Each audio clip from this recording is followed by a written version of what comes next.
Confidence की कमी के कारण से या ओवर कॉन्फिडेंट होने के कारण से जरूर बच्चे गलती करते हैं। आपने 10th में भी ये चीज़ फेस किया होगा कि आप जान रहे हो उस टॉपिक को, लेकिन शायद आप एग्जाम में गलत बना के आ गए।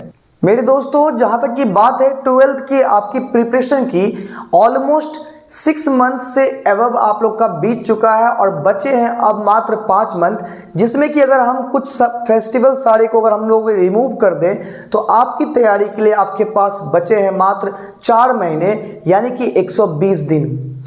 और जानते हो दोस्तों, आपके पास टॉपिक जो है वो बहुत सारे हैं, 600 से ऊपर टॉपिक आपके PCMB मिला करके आपके होते हैं। तो अब अगर बात करें यहाँ से हार्ड वर्क, ना बाबा, आपसे हार्ड वर्क की अगर हम बात करेंगे तो ये पॉसिबल है, लेकिन इसके साथ अगर आप स्मार्ट वर्क करिएगा तो आपकी तैयारी में 4 चांद लग जाएंगे। तो आज की इस वीडियो में आपको बताएंगे एक बहुत ही अहम मुद्दे के बारे में, जो कि आप लोग में से बहुत कम बच्चे ही कर पाते हैं या जानते हैं। जी हाँ गाइस, आप लोग को जैसा कि बहुत पहले ही आपके गुरुजी बताते होंगे सेल्फ नोट्स के बारे में, आप लोगों ने कभी फोकस नहीं किया होगा, लेकिन आप लोग 1 मिनट समझिए, क्योंकि आप लोग पहली बार 12th देने वाले हैं और हम लोग कई सारे बच्चों को 12th पास आउट कराते हुए देखे भी हैं, कराए भी हैं, तो हम जानते हैं कि कहाँ पर क्या प्रॉब्लम फेस करना होता है आप सबको। तो यहाँ पर सेल्फ नोट की अगर हम बात करेंगे, सेल्फ नोट के क्या बेनिफिट्स हैं, इसके बारे में आपको आज इस वीडियो में हम जानकारी देंगे। सेल्फ नोट की बात करें बाबू, तो सेल्फ नोट जो होता है ना, वो आपका ही खुद का लिखा हुआ नोट्स होता है। एक वो नोट्स है जो आपके गुरुजी आपके क्लासरूम में लिखाते हैं, चाहे आप ऑनलाइन क्लासेस में हो चाहे ऑफलाइन क्लासेस में हो, तो वहाँ पर एक गुरुजी आपको लिखाते हैं। आजकल के ज़माने में तो आपके सामने PDF आ जाते हैं, आपके सामने में DPP रहता है, आपके सामने में स्टडी मटेरियल रहता है। तो हम कहते हैं आपको कि ये सारी चीज़ें प्रैक्टिस के लिए बहुत अच्छी है, लेकिन ये मत भूलिए कि एग्ज़ाम में आपको लिखना है और एग्ज़ाम के लास्ट टाइम में आपको तैयारी करने की बहुत ज़रूरत पड़ेगी। और जान लीजिए, लास्ट पीरियड जो होता है एग्ज़ाम की तैयारी का, वो गोल्डन पीरियड होता है। लेकिन आप लोग की कुछ गलती कारण से वो गोल्डन पीरियड कोयले पीरियड में कन्वर्ट हो जाता है। अब कोयले पीरियड में क्यों कन्वर्ट होता है? क्योंकि आप लोग जो है उन नोट्स का स्टडी कर रहे हो जो किसी टीचर ने बनाया है अपने लैंग्वेज में। तो आपको हम बता दें कि अपना लैंग्वेज अलग होता है और आपका खुद का अंडरस्टैंडिंग लैंग्वेज अलग होता है। जैसा कि हर बच्चे का या हर इंसान का नेचर और सिग्नेचर अलग अलग होता है बाबू, उसी तरह से आपके लैंग्वेज एक्सेप्ट करने की टेंडेंसी अलग अलग होती है। आप सब लोग जानते हैं कि आप सभी लोग इंस्टीट्यूट में कहीं पढ़ते हैं तो आप देखते होंगे कि 100 बच्चे की भीड़ में लगभग 50-60 बच्चे ऐसे होते हैं उस कोचिंग में जिनको उन टीचर्स की लैंग्वेज पकड़ में नहीं आती है। इसका मतलब ये नहीं कि वो टीचर में कोई खोट है, नहीं, बात यह है कि वो टीचर अपने लैंग्वेज में समझाने की कोशिश करते हैं, जबकि कुछ बच्चों को उनकी लैंग्वेज एक्सेप्ट करने में दिक्कत हो जाती है। यही चीज़ है DPP या नोट्स की बात करेंगे, कुछ बच्चों को समझ में अच्छे से आती है, कुछ बच्चों की अगर बात करेंगे तो वो तो पढ़ लेते हैं, जब पढ़ते हैं अच्छा लगता है, लेकिन जब कुछ दिन के बाद उसी चीज़ का रिवीजन फिर से करते हैं तो वहाँ पर उन्हें समस्या आने लग जाती है। ये आप भी फील किए होंगे। तो यहीं पर काम आता है आपका सेल्फ नोट्स। सेल्फ नोट की बात करेंगे तो सेल्फ नोट पहले बनाते कैसे हम लोग, तो सेल्फ नोट की बात करेंगे तो आप लोग जब भी कोई टॉपिक पढ़ते हैं तो आपके गुरुजी ने जो लिखाया है, प्लस आपने जो बुक में अंडरलाइन किया हुआ इंपॉर्टेंट टॉपिक्स को, सारे फॉर्मूले, सारे ट्रिक्स को एक छोटे से एकदम डायग्रामेटिकली अगर हम बात करेंगे, छोटे से अगर पॉइंट में सारे डेफिनेशन को एकदम शॉर्ट करके, सारे ग्राफ को एक साथ इंक्लूड करके, सारे फॉर्मूला को एक साथ इंक्लूड करके, सारे डेरिवेशंस को और सारे ट्रिक्स को एक साथ करके 5-6 पेज में जो आप लोग नोट्स तैयार करते हैं वो सेल्फ नोट कहलाता है। सेल्फ नोट की बात करेंगे तो एक समझो कि एक शॉर्टकट में आप लोग जो रिवीजन करोगे बाद में, वहाँ पर यही काम देगा, क्योंकि एग्ज़ाम के लास्ट टाइम में आपके पास इतना समय रहेगा नहीं और इतने बड़े बड़े आपके नोटबुक बन चुके होंगे कि आप लोग लास्ट के 1 महीने के समय में पूरी तरह से प्रॉपर सारे नोट्स का स्टडी नहीं कर पाइएगा। उस समय आप लोग क्या करिएगा, तो उस समय आपको यही सेल्फ नोट काम देगा जो आपका लिखा हुआ है। कुछ बेनिफिट्स आपको बताने वाले हैं सेल्फ नोट्स के बारे में, यहाँ लिख के रखे, पॉइंट आउट करके यहाँ पर रखे हुए हैं ताकि आप लोग को पढ़ने में समझने में दिक्कत नहीं होगी। ध्यान से सुनिएगा। सबसे पहला है कि ये सेल्फ नोट आपके अपने लैंग्वेज में रहेंगे। इसका मतलब ये हो गया कि आप जो भी गुरुजी पढ़ाए आपके, या जो भी आपने नोट्स में पढ़ा या बुक में पढ़ा, उसको आप अपने अंडरस्टैंडिंग लैंग्वेज में आप लोग तैयार करते हो। देखो थोड़ी सी, यानी कि लगभग आपको एक दिन में लगभग 2 घंटे का समय लगेगा एक नोट्स को कंप्लीट करने में, यानी एक चैप्टर के नोट्स को कंप्लीट करने में। लेकिन ये 2 घंटे आने वाले समय में आपके 20-20 घंटे की मेहनत को बचाएगा, याद रखिएगा। दूसरी बात है your on arrangements of topic.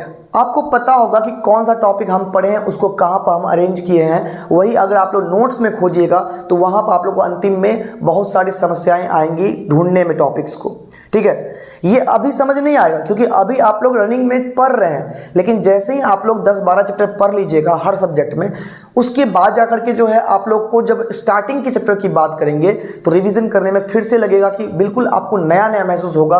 उस समय आपको पूरा रिवीजन फिर से करना पड़ जाएगा, और वो रिपीट रिवीजन करना यूँ समझ लीजिए आप लोग टाइम को बर्बाद कर रहे हैं। यही हमारा हार्ड वर्क तो होता है बट स्मार्ट वर्क नहीं हो पाता है। तो यहाँ पर क्या है कि आपके अपने टॉपिक्स रहेंगे अरेंज। एक तो आपने पहले पढ़ा ही एक बार, जो गुरुजी ने आपको पढ़ाया, कहीं ना कहीं उसको आप रिवाइज तो किए ही होंगे। एग्जाम के टाइम में आपके रिवीजन को ये 4 चांद लगा देगा ये, ठीक है। इसका एक बेनिफिट ये भी है, easy to understand during exam period. Exam period में आपको ज़्यादा दिमाग लगाने की आवश्यकता नहीं होगी। एग्जाम पीरियड में आपको कोई टॉपिक को इतना सोचना नहीं पड़ेगा क्योंकि वो आपके ही द्वारा लिखा गया नोट्स रहेगा। याद रखिएगा आपका अपना लैंग्वेज में जब आप लोग समझ करके खुद का नोट्स बनाइएगा तो खुद के लैंग्वेज को आप 10 साल के बाद भी उल्टा कर देखिए तो आपको याद आ जाएगा कि आपने क्या लिखा था, उस टॉपिक में क्या था। वही गुरुजी का लिखा हुआ नोट्स अपने सीनियर्स जाके पूछो जो 2 साल पहले पढ़ लिए हैं, क्या अभी गुरुजी के लिखा नोट्स अभी उनको सामने रख दिया जाए तो मेरे ख्याल से उनको उतना समझ में नहीं आएगा जितना कि आपको वो अगर अपना नोट्स रखता उसको समझ में आ जाता। मतलब यही बता रहे थे कि आपका अपने से लिखा हुआ वो नोट्स रहेगा, आपके अपने लैंग्वेज में रहेगा, तो एग्ज़ाम टाइम में शॉर्ट टाइम में आप लोगों को स्टडी करने में बहुत ही आसानी होगी, वहाँ पर बहुत ईजी होगा। दूसरी बात, कम्बिनेशन ऑफ शॉर्ट नोट्स, फॉर्मूले और ट्रिक्स, ये सारी चीज़ों का कम्बिनेशन आपको एक साथ एग्जाम टाइम में देखने को मिल जाएगा और मुश्किल आप 10 मिनट के अंदर में एक चैप्टर आप लोग कवर कर सकते हैं। इतना तो तय है कि आप लोग बोर्ड्स में बहुत अच्छा कर जाइएगा। इतना तय है कि अगर आप लोग कोई टॉपिक कोई चैप्टर पढ़ के रखे हुए हैं उसको अगर आप एक बार देखना चाहते हैं तो जो टाइम आप पूरे टॉपिक को पढ़ने में लगाइएगा वो उतना देर में आप एक चैप्टर कवर कर सकते हैं अपने सेल्फ नोट से, ठीक है। उसके बाद क्या है, maximum in smart study in short time. मतलब कि आप लोग जो है एकदम स्मार्ट स्टडी, यानी कि बिल्कुल कम मेहनत में बिल्कुल अच्छी तरीके वाली स्टडी करके, एकदम बेहतरीन स्टडी करके आप लोग जो है इस नोट्स के द्वारा आप लोग स्टडी कर सकते हैं और एग्ज़ाम टाइम में आप लोग अच्छे से अगर रिवीजन करके एग्ज़ाम में जाइएगा तो एक अलग सा कॉन्फिडेंस आपके अंदर में रहेगा, एक अलग ही जज्बे के साथ आप लोग लिखिएगा। क्योंकि एग्ज़ाम हॉल के अंदर में एक बात होता है, साइकोलॉजिकल प्रॉब्लम्स बहुत आते हैं। जैसे कि आपको आंसर आएंगे या आप एक दिन पहले वो आंसर पढ़े होंगे बट आप लोग कॉन्फिडेंस की कमी के कारण से या ओवर कॉन्फिडेंट होने के कारण से जरूर बच्चे गलती करते हैं। आप लोग आपने 10th में भी ये चीज़ फेस किया होगा कि आप जान रहे हो उस टॉपिक को लेकिन शायद आप एग्ज़ाम में गलत बना के आ गए। तो यहाँ पर इन सब चीज़ों को देखते हुए आप लोग 10th वाली गलती को यहाँ ना दोहराओ, इसलिए याद दिलाने हम बस ये वीडियो बनाए हैं कि शॉर्ट नोट जो होता है, सेल्फ नोट जो होता है आपका बहुत इंपॉर्टेंट होता है। सेल्फ नोट में इंपॉर्टेंट डेफिनेशन शॉर्ट पॉइंट में है ना, इंपॉर्टेंट डेरिवेशन, ठीक है, इंपॉर्टेंट क्या कहते हैं फॉर्मूला तो सारे, ग्राफ सारे, ठीक है ना। अगर आप लोग ये इंक्लूड कर देते हैं तो एग्ज़ाम टाइम में आपको पढ़ना, आपका स्टडी करना या रिवीजन करना बहुत ही आसान होगा। तो कहीं न कहीं इतने मोटे आप लोग नोटबुक देख करके जो एग्ज़ाम टाइम में घबरा जाते हो कि इतना हम रिवीजन कैसे करेंगे, वो आप लोग अपने सेल्फ नोट को देख करके ना उस समय बहुत ही खुश होगे, बहुत ही प्रसन्न हो जाओगे। ये हम खुद का एक्सपीरियंस बता रहे हैं जिस बदौलत हम अपने आप का स्टडी जो है वो ज़्यादा अच्छा से कर पाए थे, मार्क्स अच्छा आया था। तो इसलिए बोल रहे हैं प्यारे बच्चों, आप लोग जो है सेल्फ नोट जरूर बनाइए। कहीं ऐसा ना हो कि आप लोग तो पूरा मेहनत कर रहे हैं, आपके मेहनत के हिसाब से आपको फल ना मिले। मेरा ये वीडियो बनाने का मकसद बस यही था कि आप लोग एग्ज़ाम के टाइम में जो गलती करोगे, एग्ज़ाम के टाइम में जब टाइम आ जाएगा उस समय क्या कहते हैं, उस समय जो आप लोग को दिक्कत होगी वो दिक्कत ना हो, इसके लिए अवेयर करने के लिए बस ये वीडियो है। ध्यान से बस एक लास्ट पॉइंट मेरा सुन लीजिए। आपने शायद अभी तक मैं 5 चैप्टर कवर किया होगा, या पर सब्जेक्ट आपने अब मान लीजिए 5, 6, 7 चैप्टर कवर कर लिया होगा, ठीक है ना।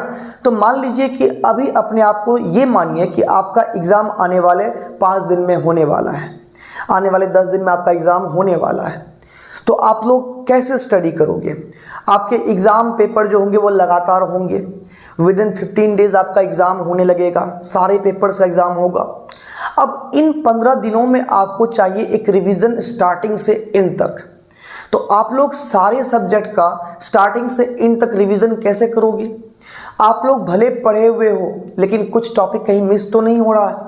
अब उस मिसिंग टॉपिक को हम देखने के लिए इतना हम पूरा नोट्स उल्टाएंगे, इतना आपके पास ना तो टाइम होगा, ना ही आपके पास उतना कॉन्फिडेंस होगा उस समय कि इतना हम मोटा नोट्स कवर कर पाएंगे इतने कम टाइम में, क्योंकि एक ही सब्जेक्ट नहीं आपके पास, मल्टीपल सब्जेक्ट्स हैं।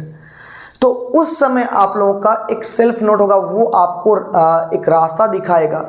हो सकता है उस सेल्फ नोट पर पढ़िएगा तो एक टॉपिक में कहीं ऐसा लगा कि नहीं इसमें हमको डिटेल से पढ़ने की ज़रूरत है, तो कम से कम वहाँ तो ये समझ में तो आ जाएगा ना कि हमको इस टॉपिक में डिटेल एक बार जानने की ज़रूरत है। तो आप लोग जाइएगा उस नोट्स में, गुरुजी के नोट्स में, वहाँ जाकर के आप पूरे डिटेल्ड एक्सप्लेनेशन को फिर से देख लीजिएगा।